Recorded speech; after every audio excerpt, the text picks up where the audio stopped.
What's up, YouTube? So last night I was standing on the sidewalk composing a tweet for you guys, and this stranger walks up to me and he's like, "Excuse me, can I assist you in any way?" And at first I'm thinking, thank you very much, but I think I do understand my audience a little bit better than you do. But then I realized that he was referring to the fact that I have one leg, and he was asking, if I needed help standing on a sidewalk or using a phone as a result of this disability. Now, obviously, I'm telling you this story kind of to make fun of him, but at the same time, I do want to compliment him and say that I am so happy to live in a society where there are strangers who are so kind they will walk up to you and offer you assistance for no reason. I really think that's a great thing. Speaking of having one leg, recently I told you guys about how I had encountered a three-legged dog in my neighborhood. Well, it turns out this dog lives in my neighborhood and I've had a whole bunch more encounters with it. But before I tell you about that, let me make a more general point about disability, because October was Disability Awareness Month. I realize that I talk and write a fair amount about the fact that I have one leg, and that's because it is probably the most different thing about me, and therefore tends to be the thing that you guys are most interested in learning about. But I think that can be a little misrepresentative of my life as a whole, because it would be easy to walk away from my content and think, oh wow, Josh's disability is like the big defining feature of his everyday life. When in reality, although yes, having one leg is annoying, and yes, it was a really big deal when I had the amputation 20 years ago,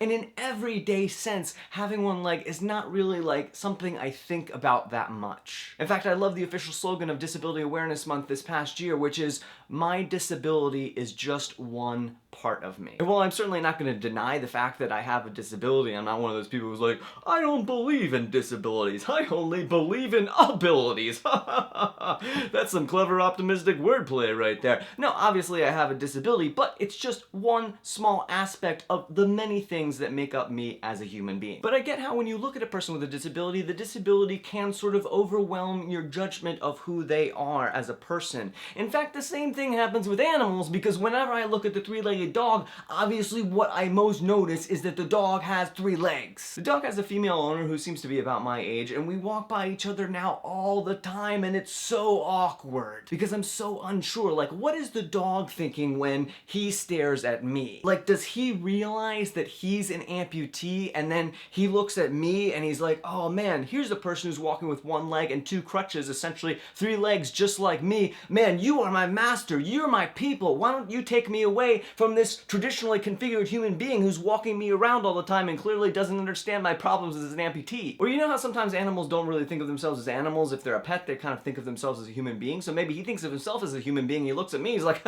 what's wrong with this guy? Why does he only have 1 leg? Man, that must be a big problem for him. And so I'm always staring at the three-legged dog, thinking about these things, and I know that the owner catches me staring, and I wonder if she is feeling like really defensive, like, why are you staring at my three-legged dog? As a one-legged person, you should know better than to stare at a dog with a disability. Or is she thinking like, oh, this is so cute, my dog has 3 legs and you're walking with 3 legs, and wow, this is amazing, what a beautiful moment, you should all be friends, why don't you pet my dog and give it some encouragement, tell you how you went to the Paralympics, and perhaps it will inspire the dog. Because as I mentioned before, like, I've often thought it would be cool to get a three-legged dog just because we could take really adorable photos and put them on the internet, but in real life it would be terrible when I walked the dog. Everyone would be like, oh, you're both amputees! Let me come and talk to you. Let me take a picture with you.